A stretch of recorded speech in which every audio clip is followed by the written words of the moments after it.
We also have real estate health, your small business health, as well as your health, right? Your health and wellness. And so make sure to watch those videos as well. And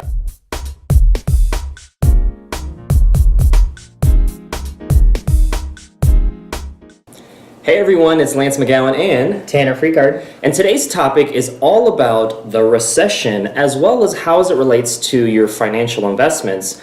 And before we get started with all that, it's important for us to kind of state our intent with this because this is kind of kicking off all the other videos, and so this is a good video to start with. But we just want to let you know where we're coming from, let you know that you're not alone. We want to basically help people create more of a sense of self-awareness and most importantly empower you to take charge of your financial health. And really all of this is a part of a success equation, which is your mindset plus your skill set plus your tool set equals success. And so this is going to relate to the financial investment today and whatever you may have in the form of investments, but it could also relate to the health side of things as well. And we'll talk about small business and other aspects in future videos.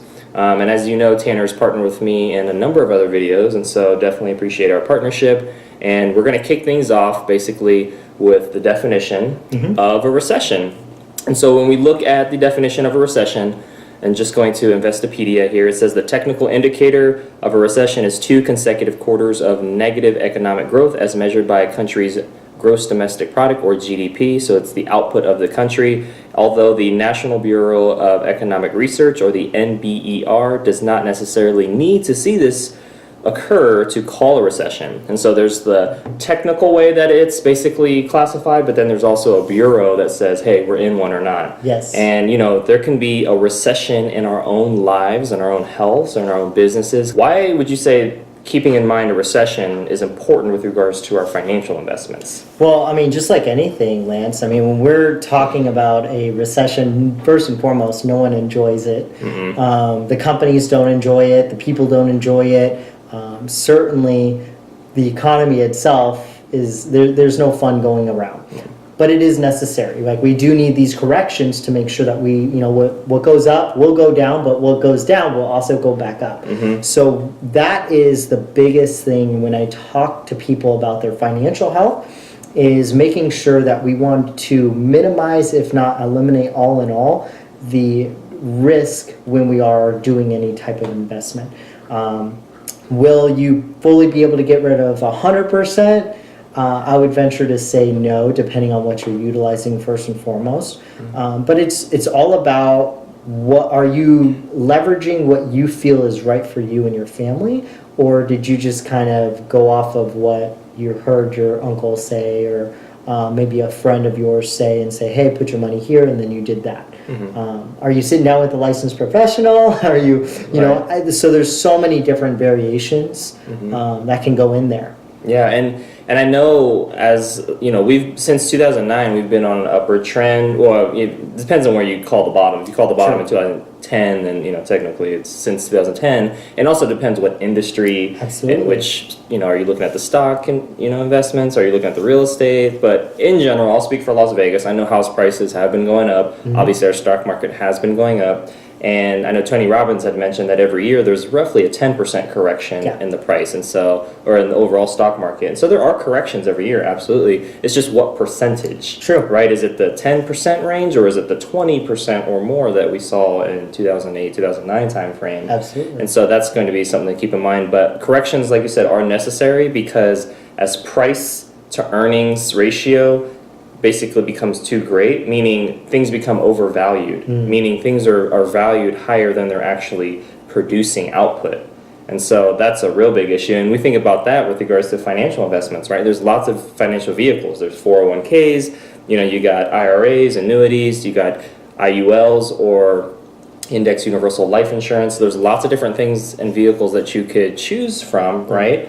But at the same time, it's like, hey, what vehicle is going to give me a good return and make me feel comfortable with the level of risk that I'm willing to put into stuff? And knowing that during, you know, recessions and other times, it could be, you know, it may affect all those. Absolutely. I mean, the best way to kind of look at all the different products and services and companies out there, as well as, I know we kind of like using car analogies. Yeah. So if we were to say, take a look at a Prius, right? So we can go for Toyota Prius, and then you have, I don't know, what other car out there that you would say? You have a Ferrari. Okay, so we can go with the Ferrari. So if I want to get from point A to point B the fastest, which vehicle do you feel would be best for that? Assuming there's no accidents, probably the Ferrari. Probably the Ferrari. As far as top speed, as far as acceleration, for sure. Now, if I wanted to get the best mileage,